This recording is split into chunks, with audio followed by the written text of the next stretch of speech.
Bonjour, bonjour et bienvenue sur ce nouvel épisode de Token Talkers. Aujourd'hui, on reçoit Elliot qui va nous parler de plein de choses. On va parler argent, on va parler Web3, on va parler d'épines, plein de sujets à voir ensemble. Elliot, comment est-ce que ça va? Bah, ça va nickel, hein. Merci pour l'invitation. En plein bull run, en plein building de projet, donc il se passe plein de choses, ça accélère, donc on est au top. Yes, on a vraiment de la chance de t'avoir. On en discutait avant parce que bah, t'es complètement sous l'eau. Là, t'es dans des beaux projets, donc un gros projet. On va en parler. Et justement, bah, t'enchaînes. Donc, bah, super content de pouvoir échanger avec toi en tout cas. Trop cool. Trop cool. J'aimerais bien, moi, qu'on starte avant d'aller justement dans ces projets, qu'on starte avec toi, savoir un petit peu justement quel est ton parcours, qui je le Ouais. connais est atypique et rempli de hauts et de bas, comme Ouais. un beau marché crypto. J'aimerais bien que tu m'en dises un petit peu plus sur bah, qu'est-ce qui est passé dans ton parcours pour que tu en sois là où tu es aujourd'hui. Yes, carrément. Alors, c'est vrai que j'ai un parcours un peu atypique sur. Bon, j'ai fait pas mal d'argent, faut se le dire, mais surtout, j'ai commencé par l'investissement. Et aujourd'hui, vu que j'ai un patrimoine assez confortable, bah, je me tourne vers l'entrepreneuriat qui demande quand même beaucoup d'énergie parce que j'ai ce confort à côté. Donc, concrètement, comment j'ai réussi à, on va dire, assez performer d'un point de vue investissement. Euh, En fait, je me suis toujours renseigné à comment faire de l'argent avec de l'argent.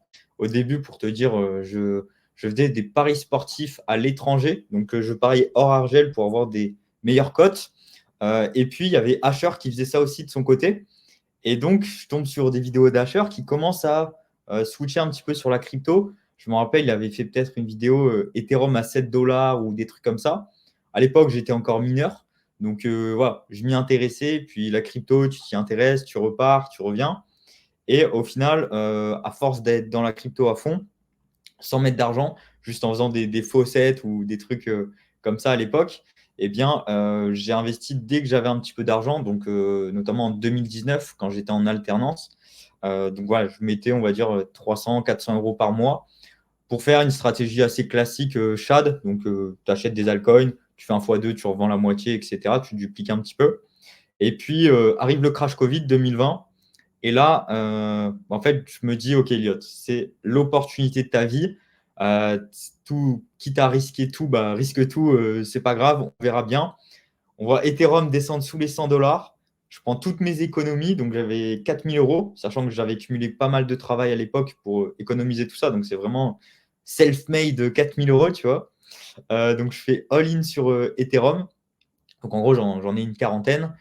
Et voilà, pour parler concret, première année, je fais de 4000 à 100 000. Deuxième année, je fais de 100 000 à 1,8 million. C'était vraiment mon plus haut. Après, bear market, il y a eu des scams, des trucs comme ça. Donc, j'ai perdu énormément, hein. Je suis redescendu vers les 500 000. Plus derrière encore, il y a eu FTX, enfin, plein de trucs qui ont été assez compliqués. Voilà, du coup, je suis parti de pas grand-chose. Je suis monté très haut, je suis redescendu. Aujourd'hui, ça se passe très bien, mais bon, j'ai décidé qu'en 2024, j'ai arrêté de partager mes chiffres publiquement pour des raisons de sécurité et de privacy. Et puis, de toute façon, j'ai plus grand-chose à prouver, entre guillemets, là où à l'époque où j'avais pas forcément de légitimité. Aujourd'hui, j'ai un livre, je travaille avec des grosses boîtes, j'interviens voilà, dans différents podcasts, etc. Donc, j'ai suffisamment de légitimité pour ne pas avoir du putaclic. Donc, voilà un peu comment j'en suis arrivé à là, vraiment d'un point de vue investissement. Je me suis expatrié, j'ai rencontré plein d'entrepreneurs. Donc, aujourd'hui, je suis expatrié en Estonie. Et puis, voilà, petit à petit, avec mon capital qui grossit, je me suis dit, OK, ça c'est en place. Maintenant, il me faut un autre stimuli, donc je vais aller côté entrepreneurial. Donc, on va dire, c'est un peu suivi mon parcours où je suis assez, j'ai construit une communauté où j'arrive à, on va dire, rassembler des gens pour faire des projets. Donc, on peut parler de levée de fonds également. Et du coup, aujourd'hui, je suis un peu business angel, on peut prendre ce terme-là pour la société Frigom, qui grossièrement est une société d'infrastructure Internet qui permet de scale tout le Web 2 et tout le Web 3. On peut parler même de layer-3 si tu veux, où tu as plein de projets aujourd'hui, c'est des layer 1, layer 2 qui essayent de concurrencer Ethereum, Solana, peu importe. Bah, nous, on est un layer-3 qui permet justement de scale toutes les blockchains existantes. Donc voilà, ça c'est vraiment une dimension. Et mon rôle aujourd'hui, alors je suis avant tout investisseur, donc c'est pour ça que je peux en parler un petit peu plus librement puisque je ne suis pas CEO. Et puis derrière, je m'occupe de cette levée de fonds actuellement et potentiellement derrière continuer avec eux parce que le côté entrepreneurial, c'est vraiment un truc qui me passionne. Et comme je t'ai dit en off, il y a quelques grands noms qui commencent à nous rejoindre dans ce projet. Ouais, incroyable, incroyable. Mais c'est vrai que ce parcours, il est atypique, ouais, parce que c'est vrai qu'en général, les gens ils se disent, bon, ok, comment est-ce que je vais faire du cash? Comment est-ce que je vais build une entreprise ou comment est-ce que je vais engranger de l'argent, me faire un capital et ensuite je vais l'investir. Mais Oui, toi, t'as pris la chose à l'envers où tu te dis, non, en fait, je veux que ces investissements, déjà, ils explosent. Et c'est quelque chose qui est possible aujourd'hui grâce aux cryptos, justement, comme tu l'as dit, qui n'était pas possible il y a 30 ans, en tout cas, c'était un peu plus long. Si tu avais tout mis sur le S&P ou si tu avais mis sur le CAC oui, 40, oui. ça aurait été un peu plus long. Mais, mais du coup, ouais, et tu as même, décidé aussi, justement, de faire un livre par rapport à ça. Est-ce que tu veux nous en dire plus, ouais, par rapport à ça? Je sais que c'est un best-seller, hein, il a été vendu à beaucoup, beaucoup d'exemplaires. Ouais, c'est ça. Attends, je l'ai ici comme ça, je le montre un petit peu. Donc, on est sur un Yes. livre physique, hein, dispo sur Amazon. Donc, ça s'appelle Qui crée l'argent? Pour te dire un peu comment j'ai voulu écrire un livre. En fait, c'était le bear market. Je perdais beaucoup d'argent tous les mois. J'avais pas grand-chose à faire, donc j'ai travaillé sur moi-même, introspection, etc. Et puis, je me suis dit, bon, j'avais déjà commencé à lancer ma chaîne YouTube en 2020, parce qu'en fait, à l'époque, je me disais, j'ai pas trouvé de référents qui sont partis de peu et qui ont réussi à faire beaucoup d'argent. Donc, je me suis dit, si un jour je deviens riche, eh bien, j'aurai ça que j'aurais documenté, tu vois, un peu en mode social proof. Et du coup, ça s'est bien passé sur le premier bull run. Donc, j'ai, on va dire, gagné en expérience et en légitimité. Ensuite arrive le bear market et je me dis, bon, ok, je vais commencer à mettre sur papier un petit peu tout ce que j'ai en tête. De base, je voulais potentiellement faire une formation. Au final, ça s'est tourné plutôt en livre. Et puis voilà, donc pendant à peu près 8 10 mois, j'ai vraiment écrit à fond. Je me suis fait accompagner de personnes, on va dire, professionnelles pour comment écrire un livre, comment tu le structures, etc. Euh, En gros, les 6 premiers mois, ça allait, tu vois, j'avance bien. Tous les jours, je fais un certain nombre de mots, etc. Donc, c'est plusieurs méthodes à utiliser. Et puis, à la fin, je stagnais à fond. Et j'ai décidé de passer sur la dictée vocale pour terminer le livre. Et en fait, avec la dictée vocale, j'ai transmis énormément d'émotions. Et du coup, ça se ressent sur tous les avis que j'ai sur Amazon. Aujourd'hui, j'ai plus d'une centaine d'avis. Donc, ça a tourné un peu le livre en mode, voilà, c'est l'argent, ça peut être un peu ennuyant, mais il y a une partie un peu mindset où je partage des émotions et ça a beaucoup plu. Et concrètement, dans mon livre, je parle euh, toute l'histoire de l'argent. Donc, on parle de euh, l'apparition de tout ce qui est euh, coupons, on va dire, qui se sont transformés en billets. Concrètement, pour faire un point rapide, au début, c'était les orfèvriers, donc les bijoutiers qui gardaient l'or des aristocrates dans les ports. Au final, l'or des aristocrates se déplaçait de moins en moins parce que c'était chiant, c'est lourd, etc. Donc, les orfèvriers, ils ont commencé à émettre des sortes de coupons qui étaient nominatifs. Puis, ces coupons sont devenus, ils ont enlevé cette notion de nominatif. Donc, tu avais des sortes de coupons échangeables pour te dire, voilà, je te donne ça, donc tu as accès à X kilos d'or ici. Donc, au final, ça, petit à petit, ça s'est transformé en billets de banque bien, bien plus tard. Mais c'est un peu comme ça qu'est apparu l'argent. Je parle aussi de l'apparition de la carte bancaire, apparition des crypto-monnaies, etc. Donc, c'est vraiment gros point sur l'histoire de l'argent qui me passionne assez. Euh, Principalement, c'est comment des mecs un peu élitistes, enfin l'élite d'aujourd'hui, font pour gagner de l'argent sans rien faire. En gros, ils mettent de l'impôt, ils gèrent l'inflation, etc. Donc, c'est vraiment ça que je voulais comprendre. Donc, j'ai vraiment creusé à fond. Et puis, ensuite, j'en viens dans le livre à tous les placements qui existent un peu dans le monde pour faire un gros point global. Et puis, tout ce qui est possible de faire en crypto-monnaie. Alors, le livre date du coup de 2022, mais ça reste toujours d'actualité parce que je ne suis pas rentré dans le détail des narratifs, des choses comme ça, mais plus les façons d'investir. grossièrement, on peut acheter un actif, donc une crypto-monnaie. Par exemple, tu achètes du Bitcoin. Il y en a qui le considèrent, comme dans tous les bull runs, on a cette image de j'achète l'or, donc j'achète du Bitcoin. Tu as ceux qui vont acheter, on va dire, la pioche, donc les mineurs de Bitcoin. Donc tu peux acheter une machine qui va valider des transactions. On peut parler aussi de stacking, de validateur, de proof of stake. En tout cas, c'est une autre façon d'investir dans la crypto-monnaie. Et puis après, tu as d'autres trucs encore derrière. Si je prends l'exemple de Freegom, où Freegom, c'est un peu, tu construis les pioches, par exemple. Donc, tu es vraiment un next step où tu héberges les validateurs de blockchain. Donc, il y a encore un step au-dessus. Bien sûr, c'est un peu moins accessible. Mais voilà, dans ce livre, je passe vraiment histoire de l'argent. Euh, Quels sont les investissements aujourd'hui qu'on nous propose dans le monde entier? Et puis, quels sont les investissements possibles en crypto-monnaie? Parce que, comme tu sais, il y a plein de trucs. Ça peut être des ICO, investir en equity, donc dans la part d'une société qui va émettre une crypto-monnaie. On peut investir dans des machines de minage. Enfin, bref, il y a plein de façons d'investir là-dedans. Donc, c'est un peu tout ça qu'on trouve dans mon livre. Ok. Et toi, si tu devais déterminer, entre guillemets, euh, la valeur, enfin, c'est pas la valeur, c'est plutôt à quel point toi, comprendre justement tous ces mécanismes que tu expliques, à quel point est-ce que ça t'a aidé dans ta casquette d'investisseur et pour justement générer de l'argent. Est-ce que tu te dis, OK, j'ai eu besoin de deux, trois de ces principes pour faire de l'argent. Est-ce que tu les as tous utilisés?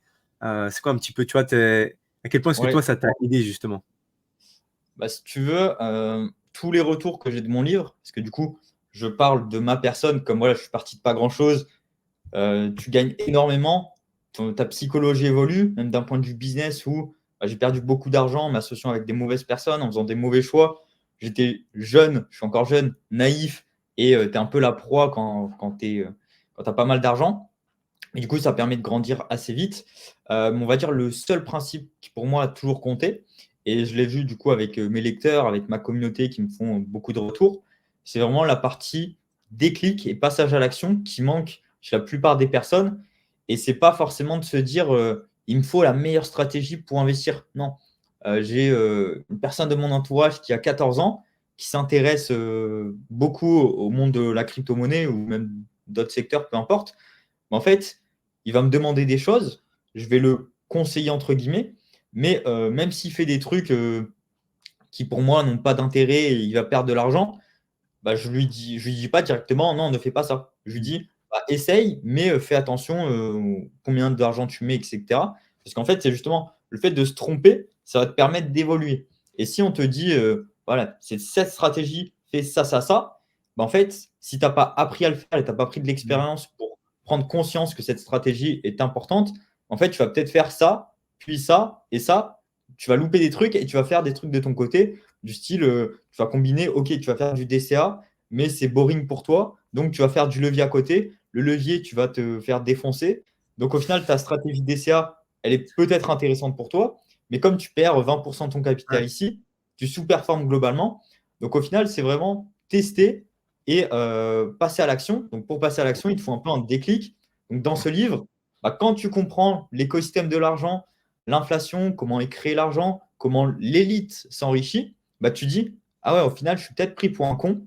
Donc, il faut que je passe à l'action et que je gère mes finances tout seul.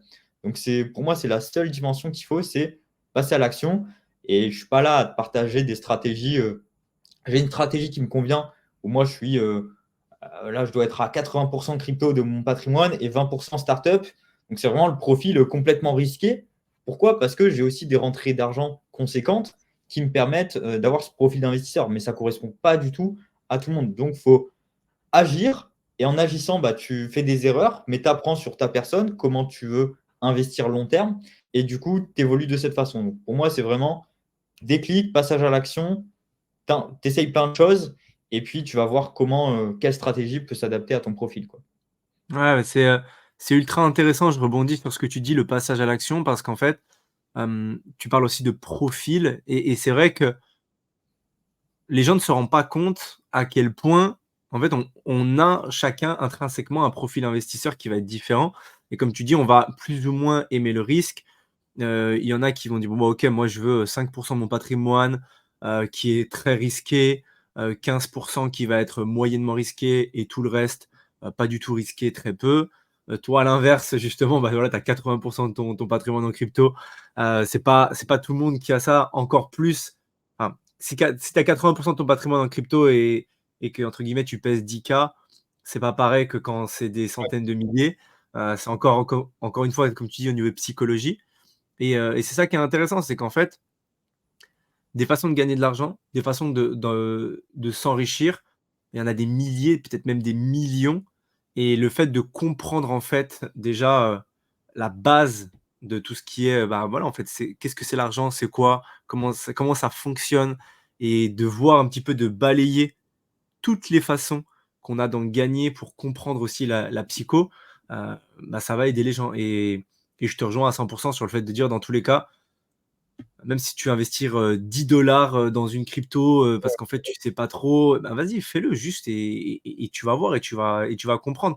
C'est ce qui se Ouais, passe aussi avec beaucoup d'influenceurs crypto, entre guillemets, qui disent: «Ouah, il y a cette crypto là, elle va exploser, c'est génial». Mais en fait, les gens, ouais, OK, ils trouvent comment acheter, mais acheter, c'est pas le plus c'est pas le plus dur, en fait, hein. ouais, C'est bien revendre, revendre, comme tu dis, avec des stratégies qui sont établies, et ouais, quand tu achètes, le but c'est de se dire: «C'est quoi mon plan que je vais faire avec ça? Je vais acheter, à quel moment est-ce que je vais revendre, peut-être 20%, 30%, 50%, quels sont un peu les scénarios possibles?» et de s'en tenir le plus possible au scénario. ouais. Et Bah, avec pour ma les gens, communauté, j'ai ouais, beaucoup de messages du type. Bon, après, moi sur YouTube, voilà, j'ai pas beaucoup de. Je suis pas mainstream, je vais pas faire ouais, top 5 crypto-monnaies à acheter, tu vois. Je fais plus apport de bien sûr, valeur, du coup, j'ai plus des personnes très qualifiées qui me suivent. ouais, Mais du coup, j'ai quand même pas mal de messages en mode quels sont tes altcoins, quel est ton portefeuille crypto. En fait, je peux le partager, ça ne me dérange pas, mais ça sert strictement à rien parce qu'il y a peut-être des cryptos où je suis déjà x100 dessus, tu vois, je dis une connerie. Il y a peut-être des cryptos où j'ai été airdroppé, donc je les ai eu ouais, gratuitement. Donc si je devais refaire mon portefeuille avec de l'argent neuf, bah, je ne ferais peut-être pas de la même façon. Donc ouais, partager un portefeuille sans partager la stratégie derrière. En plus de ça, si tu partages ta stratégie, tu es sûr à 100% que la personne ne va pas copier à 100% puisque ce n'est pas ses convictions. Donc, ça n'a ouais. pas vraiment d'intérêt de juste partager des crypto-monnaies qu'on a, quoi. Ouais, ouais. C'est sexy, sur le papier, de dire, «Ouais, nouveau potentiel x100 sur cette crypto», mais Ouais, au final, enfin, derrière, on sait très bien que si le job il est pas fait, et en plus c'est le job qui est pas sexy, en fait. Les gens sont ultra excités quand ils achètent une crypto, mais ils sont pas du tout excités quand il faut regarder les graphes, regarder, OK, on est à combien sur CoinMarketCap? Ah, OK, qu'est-ce qui se passe? Les news, et c'est pas du tout, il y a plus du tout d'énergie, d'excitation, donc c'est pour ça que les moi, gens en général ils disent actuellement, comment? j'ai une stratégie qui, pour moi, me convient, mais je sais, elle est hyper ennuyante et la plupart des personnes ne vont pas être satisfaites. Moi, ça me convient puisque justement, en ce moment, je travaille pas mal. Du coup, j'ai pas beaucoup de temps à louer sur mes investissements, malgré que c'est ce qui me fait vivre, entre guillemets. En gros, stratégie simple.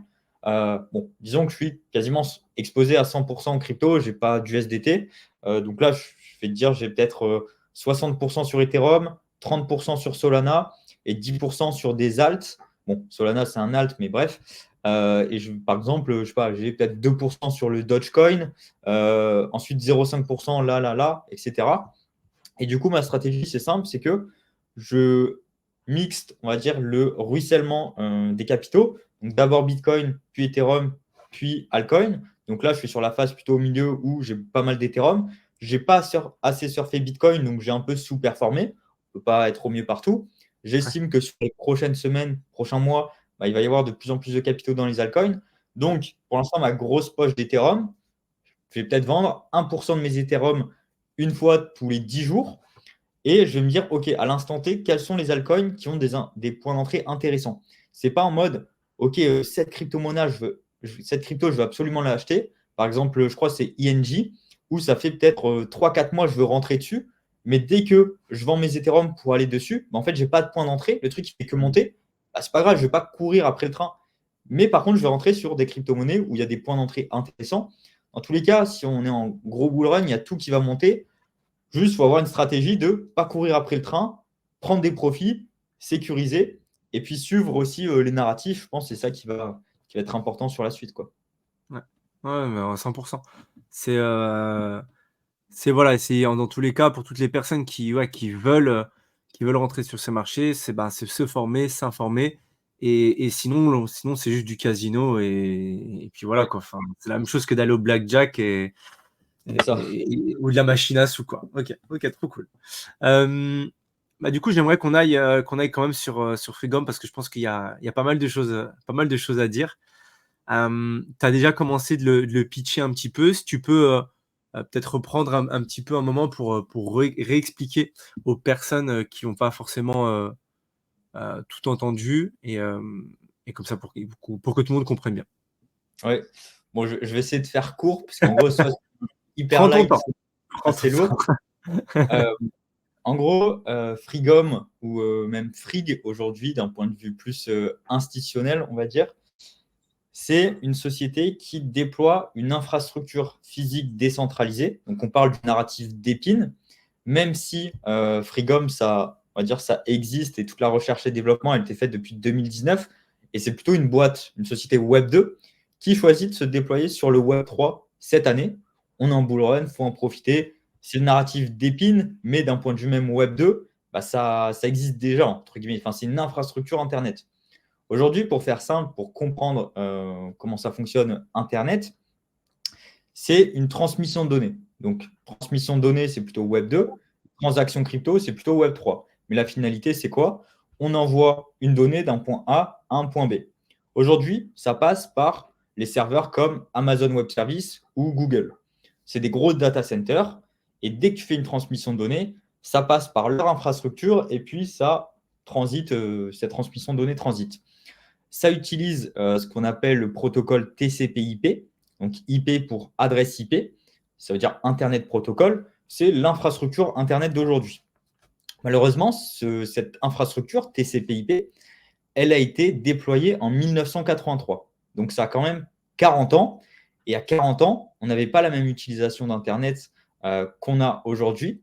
Alors, s'il y a des personnes tech qui regardent cette vidéo, des développeurs ou autres, normalement, le TCP/IP, ça leur parle, mais ils n'ont jamais entendu parler de ce nouveau protocole qui s'appelle RINA, R-I-N-A, ou alors ils en ont entendu parler, mais pour eux, c'est trop abstrait, parce qu'en fait, dans leur éducation, dans l'école et même dans leur travail, dans leur job, tout le monde développe sur le TCP/IP. Il n'y a personne qui développe sur RINA parce que justement, ce n'est pas déployé.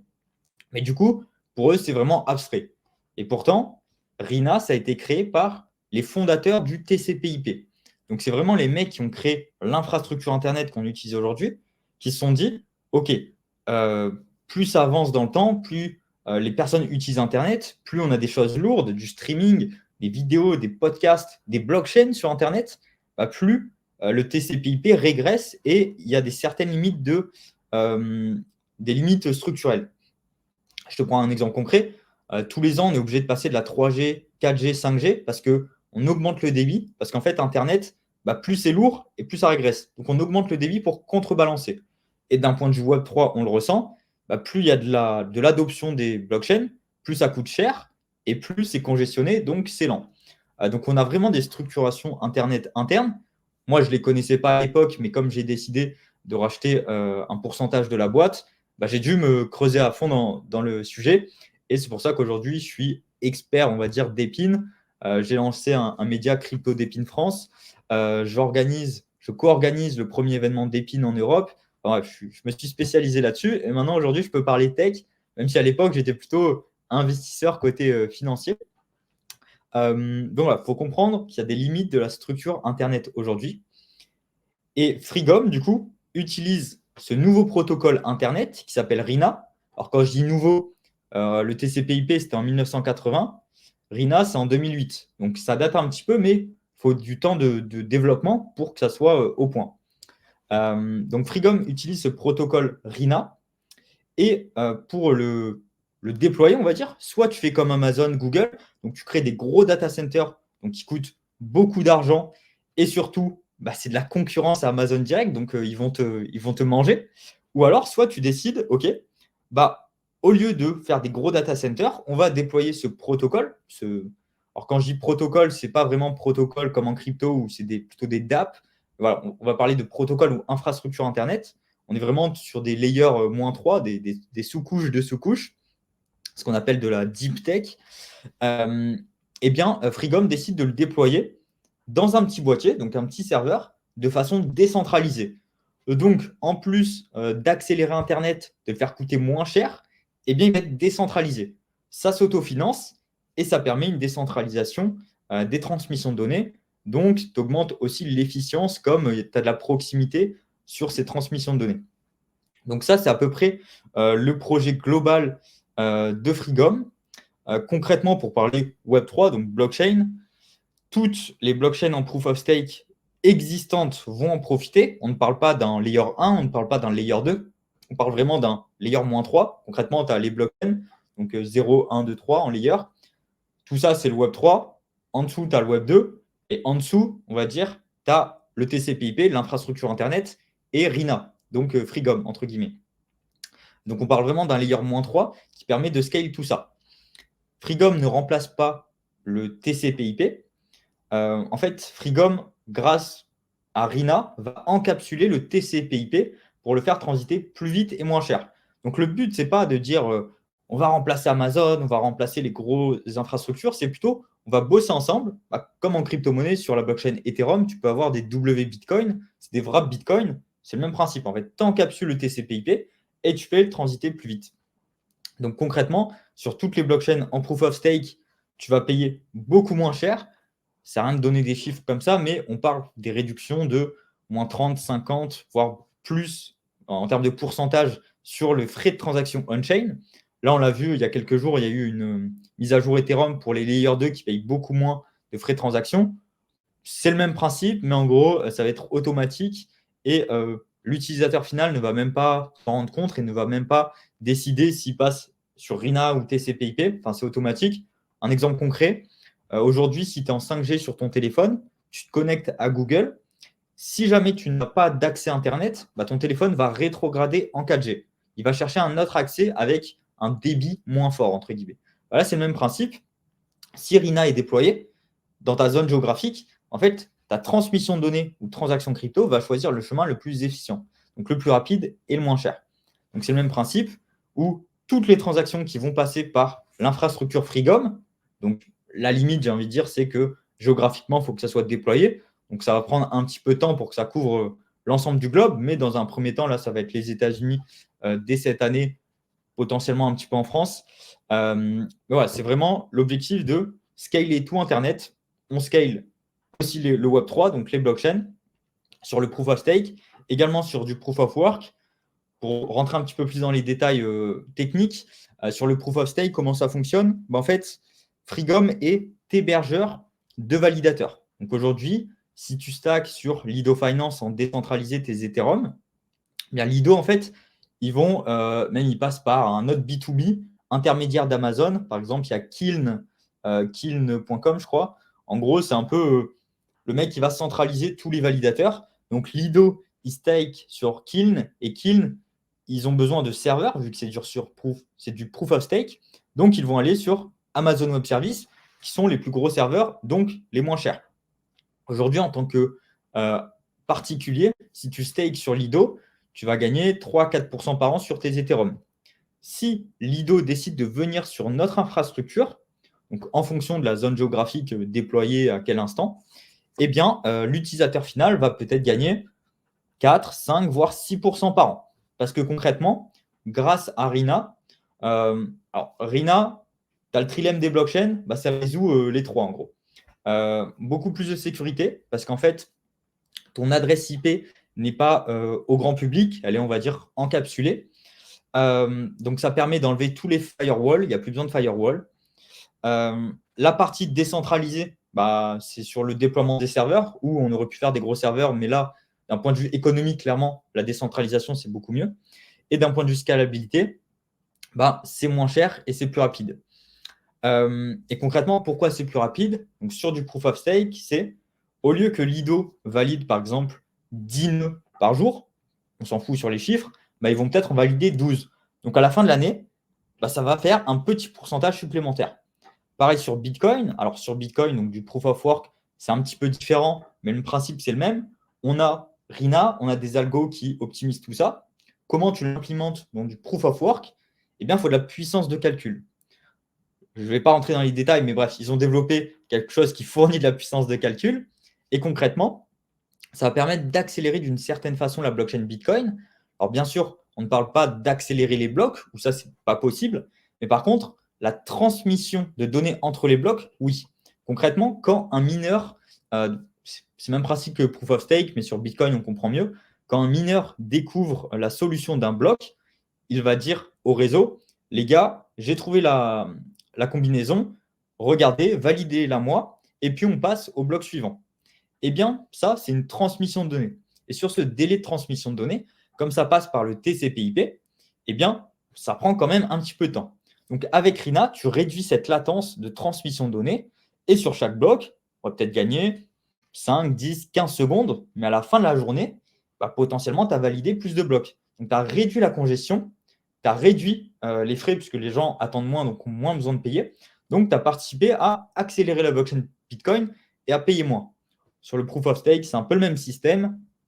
Ça diffère un petit peu, mais voilà, le concept global. Je ne sais pas si j'ai été clair là-dessus. Ouais, ouais, super. Après, nous, on en avait déjà parlé, donc ça m'aide aussi à comprendre. Mais en gros, les gros points que je retiens qui sont importants de mettre en avant pour peut-être les personnes qui ont écouté, c'est vraiment que j'aime ce truc où cette explication où tu dis on n'est pas en train de rajouter des couches, Oui, on est en dessous, on est vraiment sur des couches, on est vraiment très proche. En fait, c'est quelque chose qui vous allez améliorer la façon dont les informations elles circulent parce que c'est vous ça. êtes entre guillemets voilà du layer -3 comme tu disais. J'aime bien cette phrase parce que c'est vraiment ce qui résume ça et vous aider à ce que entre guillemets voilà les informations elles soient beaucoup plus rapides, beaucoup plus sécurisées, que ça fonctionne mieux. Et voilà en fait c'est vraiment on peut le dire en plus, enfin, ce qui est incroyable, c'est que, enfin, les advisors que vous avez, on parle de voilà, on parle de Louis Pouzin, on parle de John Day, enfin, Ouais, voilà, on ça dont on a parlé, ouais. Du coup, les créateurs du TCP/IP et de Rina, du coup, c'est les mêmes. Bah, ils sont advisors pour Freegum. Donc, on a vraiment ce qu'on appelle les pères fondateurs d'Internet qui sont advisors chez Freegum. Donc, c'est sûr qu'en termes de légitimité, on ne peut pas vraiment avoir mieux. Et ils sont là depuis quasiment le début. Alors, même si le CEO Bernard, il a mis peut-être 1 an et demi à les avoir, parce que du coup, c'est des personnes plutôt âgées en ce moment. Et en gros, pour les approcher, c'est pas tu envoies un message sur Instagram, hein, c'est comme ouais, Vitalik ou d'autres, tu dois passer par leurs avocats, etc. Et là, en fait, la stratégie de Bernard, c'est un acharné. En gros, il est allé à tous les événements qu'ils ont fait pendant plus d'1 an. Genre, tous les mois, il se déplaçait, que ce soit à New York, Australie, je ne sais quoi, pour petit à petit leur mettre l'idée que regardez ce qu'on fait, regardez, on est en train d'essayer de déployer Rina, parce que jusqu'à maintenant, personne n'a réussi. Pourquoi? Parce qu'en fait, il faut des infrastructures physiques, vu que c'est une infrastructure Internet. Donc, toi, tu fais Amazon, mais là, tu vas te faire manger. Ou soit, tu te fais en décentralisé. Aujourd'hui, personne a, on va dire, la technologie pour pouvoir le déployer. Rina, c'est pas non plus inconnu. Tu as Cardano qui disent l'utiliser, mais au final, ils l'utilisent qu'à 2% parce qu'en fait, ils n'ont pas d'infrastructure physique, donc ça ne peut ouais, pas vraiment fonctionner. Ah oui, parce que j'ai oublié de le dire, mais Rina, ça permet aussi une interopérabilité entre beaucoup de choses sur Internet. Alors, pareil, hein, moi, je suis la personne qui démocratise tout ça, je ne suis pas hyper technique, mais concrètement, au lieu que ça soit un langage de programmation, tu es plutôt sur des principes de programmation. Donc, concrètement, à terme, sur la blockchain, pour parler, le mec qui s'est développé du Solidity, Ethereum ou un autre langage sur Solana, en fait, au lieu de savoir absolument mettre les bonnes lettres, les bons mots, ça va plutôt être titre, corps, conclusion, et ça marche. C'est sur un principe de programmation. C'est un peu comme ça que fonctionnent les layers 0. Bon, les mecs techniques ils vont me dire oh non, c'est pas du tout ça, mais bref, ça illustre. ouais, Et du coup, Rina permet une interopérabilité. C'est pour ça que Cardano en parle, parce que Rina, c'est vraiment le maillon manquant pour l'interopérabilité des layers 0. Donc, ce n'est pas Freegum et Rina qui va permettre on va dire que les blockchains soient interopérables, mais ça va permettre à ce que les layers 0 fonctionnent réellement. Aujourd'hui, les layers 0, Polkadot, Cardano, etc., déjà d'un point de vue spéculatif, c'est pas du tout la hype parce qu'en fait, ils sont un peu en retard, ils sont pas dans l'air du temps, ils sont pas mainstream et en plus de ça, ils fonctionnent pas. Polkadot, faut que tu développes ta blockchain sur Polkadot et puis ensuite ça va marcher sur les parachains. Mais si tu es Ethereum, tu vas pas dire OK, on développe sur Polkadot. Non, il faut que la blockchain existante puisse fonctionner et soit interopérable sans rien changer. Et c'est ce que Rina permet et c'est ce que Frigom permet. Donc Frigom, on n'est pas vraiment, on révolutionne tout. Non, c'est on fournit des outils qui permettent de faire fonctionner tout ça. Et les layers 0 vont permettre de faire fonctionner l'interopérabilité. Et voilà, donc il faut vraiment le voir en mode sous-couche. On est un outil, les gens peuvent l'utiliser. Donc c'est sûr que d'un point de vue business model, quand tu es à la base de tout, tu es résilient, tu as beaucoup de gens qui développent au-dessus de toi, donc ton business il tourne. Qu'on soit en bear market, bull run, ça marche parce qu'on est sur du Web 2. La dimension Web 3, c'est vraiment, là, il y a la hype, donc autant aller sur les blockchains. Mais sinon, c'est vraiment scaler tout Internet, tous les réseaux de transmission de données qui existent. Et c'est là où j'aimerais justement qu'on continue. C'est en gros, il y a il y a des produits, donc si on peut parler un petit peu des produits B2C, que vous appelez le frig, c'est ça, ou le fridge, du coup, comment on le prononce? Le frig. Le frig, ok. Ouais, bon, alors même pour dire plus concrètement, c'est plutôt même le frig home, parce que du coup, c'est à l'intérieur des maisons. Bon, je vais récapituler l'idée globale. Donc, l'idée globale de Bernard, donc le CEO, d'ailleurs, il est francophone, j'ai fait une interview de lui, si ça intéresse, on mettra le lien. Donc voilà, il travaille sur le projet depuis 2019 et je vais te dire comment l'idée lui est venue. Juste à savoir, Bernard, le mec, c'est un entrepreneur, mais vraiment très poussé. Alors, il n'a pas fait des grosses startups qu'il a revendues, etc., mais il a eu énormément d'expérience. Du style, il avait monté une fintech, je crois que c'était dans les années 2000 en Afrique, des trucs très révolutionnaires à l'époque. Et même dans les années 90, il était à fond sur Internet et tu avais les mecs en face, c'était non, le Minitel, ça va marcher, etc. Et lui, il était très Internet. Donc, c'est pour ça qu'il en revient aussi au réseau de transmission de données aujourd'hui, donc Internet. Concrètement, son idée de base, c'était OK, aujourd'hui, les serrures connectées. Donc, quand je vais parler d'objets connectés, on parle surtout aux États-Unis, puisqu'en France, c'est moins développé encore, mais je pense que tout le monde va y venir. Les serrures connectées, aujourd'hui, elles se font hacker. Pour éviter ce hack, donc vu que c'est en Wi-Fi et Bluetooth, en fait, son idée, c'était on va authentifier le déblocage de la serrure via la blockchain. Mais pour déverrouiller ça, pour émettre une blockchain, eh bien, il faut un serveur. Donc, son idée de base, c'était OK, on a un serveur. Ensuite, il a creusé sur Rina, etc. Et il va se dire OK, sur ce serveur, certes, on va mettre l'authentification via la blockchain, mais on va profiter de ces petits serveurs chez les particuliers pour scaler Internet avec Rina. Voilà, son idée de base, c'était on a un serveur qui permet de sécuriser ta serrure. Et en plus de ça, ce serveur, ça va permettre de déployer une infrastructure Internet. Donc ça, c'est, on va dire, une stratégie de déploiement chez du mass market. On a une serrure et puis ça permet de se déployer chez Monsieur Tout-le-Monde. Aujourd'hui, avec le Web3, donc ça fait quelques années qu'ils bossent dessus. Aujourd'hui, avec le Web3, on va dire que c'est une autre stratégie commerciale. Le produit, c'est toujours le même. On déploie une infrastructure Internet qui permet de scale le Web 2 et le Web 3. Mais en Web 3, il y a déjà des projets d'épines. D'ailleurs, le mot d'épine, c'est assez récent quand même. C'est principalement Helium Network qui l'ont démocratisé, on va dire. Donc, c'est des petits boîtiers que tu mets chez toi qui permettent de faire certaines choses. Sur Helium Network, on est plutôt sur l'IoT Network, donc du réseau d'objets connectés, mais on n'a pas hébergeur d'Internet, etc. Enfin bref, c'est assez niché. En soi, ça sert un petit peu, mais pareil, ils utilisent la 5G, donc le TCP/IP. Donc en soi, ils décentralisent juste une partie de Amazon, par exemple, mais c'est vraiment la partie de décentralisation. Il n'y a pas de sécurité en plus et il n'y a pas de scalabilité. Et du coup, Frigom a décidé de se déployer chez le particulier via le Web3 avec des petits boîtiers qu'on appelle le Frigom. Et ce petit boîtier, concrètement, tu l'achètes, tu le reçois chez toi, et puis tu vas être hébergeur de blockchain. En soi, tu es hébergeur même de transmission de données Internet, mais pour parler plutôt Web3, tu es hébergeur de validateurs.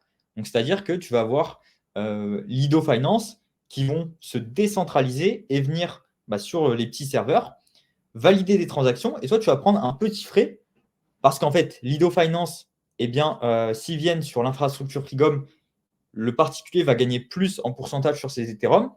Lido Finance, comme ils prennent une commission, ils vont gagner plus. Et puis, Frigom va gagner une petite partie pour ce service. Et du coup, c'est vraiment des deals gagnant-gagnant partout. Donc, c'est des petits boîtiers qui permettent d'être installés chez le particulier, de devenir hébergeur de validateurs et d'avoir une sorte de revenu passif sur toutes les transmissions de données qui passent par ton infrastructure. Ouais. Donc ça marche comme un. Est-ce que c'est proof of stake du coup un petit peu l'idée c'est ça, c'est faut avoir du FRG, on va avoir un peu cette monnaie et là pouvoir la stacker ou même sans ça en fait juste en ayant le boîtier, on valide des transactions donc on gagne. Ouais, alors on va dire le token aujourd'hui. Alors pareil, tout ce qui est tokenomics, on travaille avec des gens assez compétents et ça va être publié publiquement d'ici quelques semaines. Concrètement, le token, c'est un utility token et c'est plutôt sur une stratégie de déploiement du boîtier où au lieu d'acheter ton boîtier, pareil, ça c'est une idée assez disruptive et que Bernard, depuis 4 ans, il pense à ça, il a développé plein de choses, etc. Concrètement, le boîtier, pour pas donner de chiffres et pas s'engager d'un point de vue combien ça coûte, etc., le boîtier va être, on va dire, distribué gratuitement pour le particulier. Concrètement, le particulier va devoir acheter du token FRG, stacker un certain montant pour être éligible à devenir hébergeur. Le particulier va gagner de l'argent sur son stacking de tokens. Donc, bien sûr, on est sur un token, donc c'est soumis à de la spéculation, donc offre et demande. Donc là, il n'y a pas de garantie de voilà, tu gagnes tant, etc. Et ensuite, on va dire, le particulier va bloquer ses fonds. Voilà, il n'y a pas de période à donner, mais on parle peut-être de 1 an, un peu plus, de blocage de ses fonds. Ça permet à Frigom d'avoir une certaine trésorerie pour financer le boîtier et envoyer le boîtier gratuitement chez le particulier. Donc, à l'inverse d'un mineur de Bitcoin, alors on n'est pas du tout là-dessus, hein. Là, on est sur être hébergeur de validateurs, donc il n'y a pas de puissance de calcul, donc le truc qui consomme quasiment rien, etc. C'est vraiment un serveur classique. Enfin, classique, bon, il y a des composants assez poussés dessus. Mais du coup, tu reçois ton serveur chez toi et tu vas héberger des validateurs. Donc, c'est bien Frigom qui l'a financé. Donc, toi, en tant qu'hébergeur, que particulier, tu gagnes de l'argent sur ton stacking. Ton argent est bloqué à un certain temps. Et en plus de ça, tu reçois chez toi un serveur qui va te générer des revenus passifs. Mais ce serveur, tu ne l'as pas payé. C'est pas comme Helium Network ou même des petits mineurs chez toi où tu dois être break-even. Donc, tu vas acheter le truc, tu dois miner ou stacker, peu importe, pendant 1 an et demi. Et ensuite, tu es break-even. Et là, tu gagnes réellement de l'argent. Là, ce boîtier, tu ne l'as pas payé. Tu as juste bloqué un certain montant qui a permis à Frigom d'auto-financer ce petit serveur, de te l'envoyer chez toi. Et pourquoi Frigom peut faire ça? Parce qu'en fait, un petit serveur, ça génère quand même pas mal d'argent. Une grande partie, c'est pour Frigom et une petite partie, c'est pour l'hébergeur. Donc l'hébergeur, il gagne des revenus sur son stacking. Il peut récupérer son argent au bout d'une certaine durée. Et puis ensuite, il a ce petit serveur qui lui a revenu à zéro, juste en bloquant de l'argent, et qui lui génère aussi des revenus passifs. Donc c'est vraiment des deals très gagnant-gagnant sur tous les bords.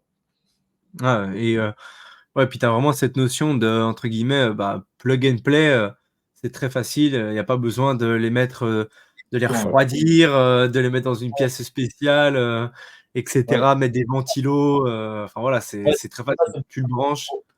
ouais, ça c'est les mineurs de Bitcoin, on va dire. Mais même pour parler de Helium Network, donc c'est des petits boîtiers que tu mets chez toi. Helium Network, c'est quand même compliqué parce que de un, en fait, tu n'achètes pas directement le boîtier à Helium, tu achètes à des revendeurs, tu Ouais. récupères ton boîtier, tu installes le programme Helium, tu installes ton wallet. Enfin bref, c'est compliqué. En plus de ça, depuis qu'Helium ils sont passés sur la blockchain Solana, il y a des gros problèmes sur leur infrastructure et ça marche beaucoup moins. Et en plus de ça, Helium, on parle plutôt de on va dire layer 1 par exemple, mais Ouais. enfin rien à voir. Tu vois. Nous, on est vraiment layer Mmh. -3. Donc, soit d'un point de vue particulier, tu gagnes beaucoup plus d'argent qu'un Helium Network. Tu n'as pas besoin d'être break-even. Tu participes à un truc vraiment utile. Donc, en Ouais. fait, tu permets de scaler toutes les blockchains en proof of stake. Tu as un revenu passif en plus. et tu scales aussi tout Internet par la suite. Donc, tu as de l'utilité, tu gagnes plus, c'est plus simple. Donc, c'est vraiment un package assez gagnant-gagnant. Et juste avec le peu de marketing qu'il y a eu jusque-là, du coup, on a tiré pas mal de gros acteurs du Web3. Et rien que d'un point de vue communautaire, les gens sont très hypés et les gens, ils ont hâte que ça soit disponible, quoi. Ah, c'est clair. Et encore là, on parle que la partie, B2C, le produit B2B, est-ce qu'on peut en parler aussi? Ou Rapidement, pas? le B2B, Rapidement? Ouais, ça tourne autour de la même chose. On a Rina, comment on l'incorpore dans du coup du proof of work? Eh bien, il faut de la puissance de calcul. Donc là, c'est une offre qui s'adresse aux professionnels, donc principalement aux fermes de minage. On leur propose je ne vais pas dire le nom pour pas trop en dire, mais on leur propose une nouvelle façon de miner. Pareil, soit en changeant toute leur ferme de minage, soit en faisant un truc plug and play. Et concrètement, c'est incorpore Rina chez eux, rapidement, hein, bien sûr.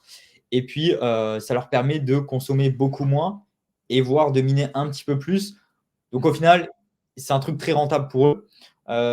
Et de toute façon, ça, dès que ça va être dispo, je pense, d'ici, pareil, cet été, au final, il y a tout qui se coordonne un petit peu, même si vraiment le but de base, c'est hébergeur de validateur de proof of stake, donc le produit particulier. Il y a quand même un petit peu de demande sur le proof of work. Donc voilà, suivant la demande, l'équipe va se grandir pour déployer ça. Mais du coup, il y aura pas mal de communication d'un point de vue proof of work, parce que justement, tu as des choses à montrer et des choses concrètes qui parlent aux gens, c'est-à-dire combien tu mines, combien tu consommes en électricité, quel est ton ROI, quelle est ta puissance de hash. Donc au final, tu as des trucs à montrer. Et ouais. du coup, potentiellement, il y aura pas mal de trucs marketing, on va dire, à filmer la structure dans les fermes de minage, etc. Donc, ce sera publié, je pense, d'ici cet été aussi.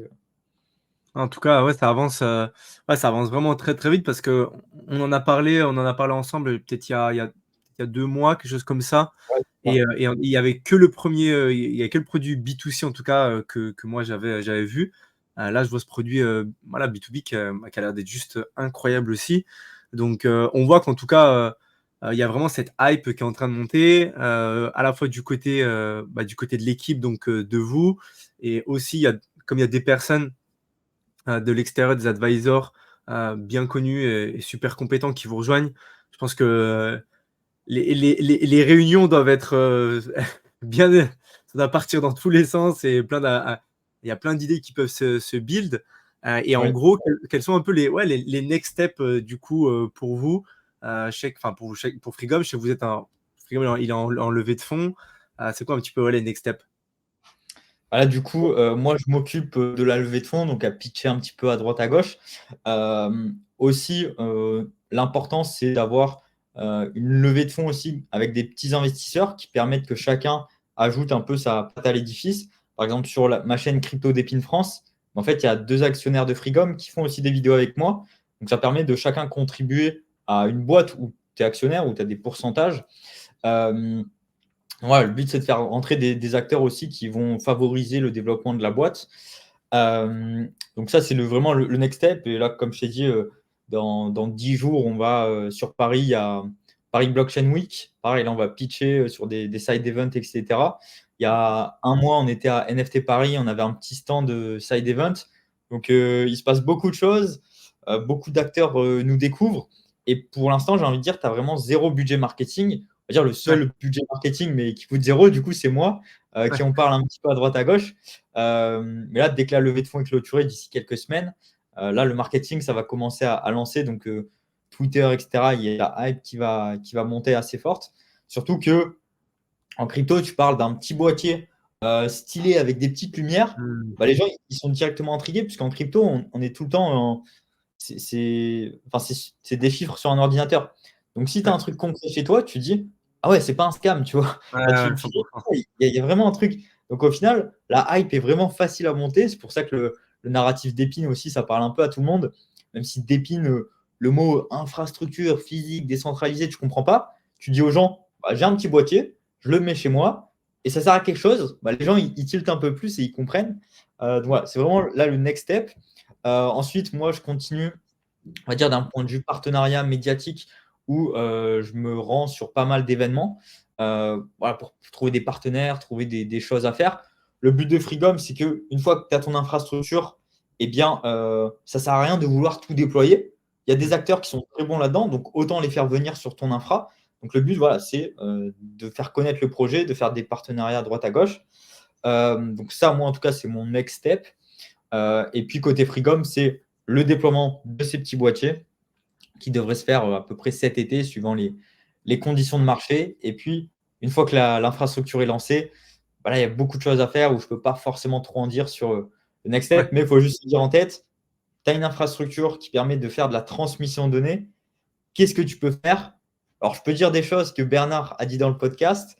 On parle de villes intelligentes. Aujourd'hui, les villes Mmh. intelligentes, eh bien, il y en a très peu. Pourquoi? Parce qu'en fait, ça coûte beaucoup d'argent. Une ville intelligente, c'est quoi? C'est récupérer de la data instantanée et de la mettre à profit de la circulation, de choses comme ça, tu vois. Et ça coûte beaucoup d'argent. Mais si Freegum a cette infrastructure décentralisée chez les particuliers, donc au plus proche de la data, j'ai envie de dire, voilà, on peut parler de circulation, c'est le plus simple à comprendre. Ok, si tu as de la data instantanée grâce à ces petits boîtiers dans la ville, bah, au final, la ville n'a pas besoin de payer le moindre euro pour déployer une infra parce que l'infra est déjà là. Donc, Ouais. c'est des partenariats qui se font et qui permet d'avoir beaucoup de possibilités à terme. Même si on parle d'Helium, voilà, c'est pas pour en dire trop, mais Helium Network, ils ont leur petit boîtier déployé et ils ont lancé Helium, je ne sais plus comment il s'appelle, mais bref, c'est un forfait de téléphone mobile. Yes. Après, voilà, ils passent par la 5G. Dans New York, ça passe pas parce que tu as trop le building. Freegum, il Ah. passe en Wi-Fi 7 plutôt, donc un truc qui fonctionne beaucoup mieux. Bref, c'est des trucs différents, mais voilà, Ouais, mais quand tu c'est as ton intéressant. Ouais. chose. Ouais, c'est intéressant parce que, enfin, tu dis, tu fais le comparatif parce qu'aujourd'hui, c'est le seul projet, entre guillemets, «sérieux» qui a bien marché, qui est connu, sur lequel les gens vont sûrement avoir des points de comparaison. Donc, tu fais bien Oui. de les citer. Et moi, ce que je trouve génial, c'est que, c'est vraiment un projet. Voilà, ça fait je crois 5 ans que Bernard, il est dessus.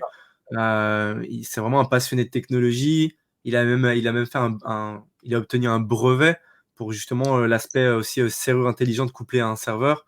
Ouais, Alors il ça c'est son premier brevet qu'il a déposé.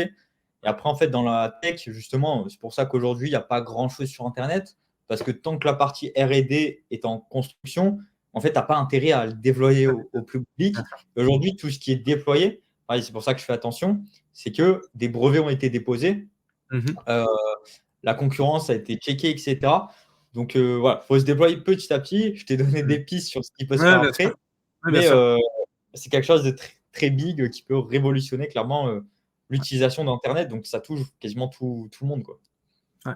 Ouais, et je trouve qu'à la fois, en fait, ce qui est super, c'est qu'à la fois, c'est un projet tech qu'on peut tous comprendre, même si on n'est pas, Web3, expert et cetera. Parce qu'au final, ben, voilà, on comprend qu'on va faciliter la façon dont l'information, elle est traitée et cetera. Donc à la fois pour le comprendre, bah, ça reste quand même «simple» entre guillemets quand on s'y penche, dessus. Et à la fois aussi, tu as l'utilisation qui est aussi simple, qui est très bien simplifiée avec voilà, j'ai mon petit boîtier, tout le monde peut avoir son petit boîtier, le brancher, chez soi. Les gens, ils arrivent bien à avoir Alexa et le mettre dans leur salon, bah, ils peuvent très bien avoir le Free Home et le mettre dans leur salon, le brancher et «yallah» entre guillemets Ouais.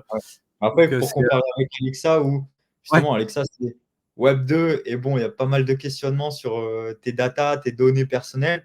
Là, on est ouais. sur du Web 3, où bah, la personne, le but, on en revient un peu à l'idée initiale, où d'avoir une blockchain privée en interne, en local dans ta maison, donc tu as une data blockchain privée.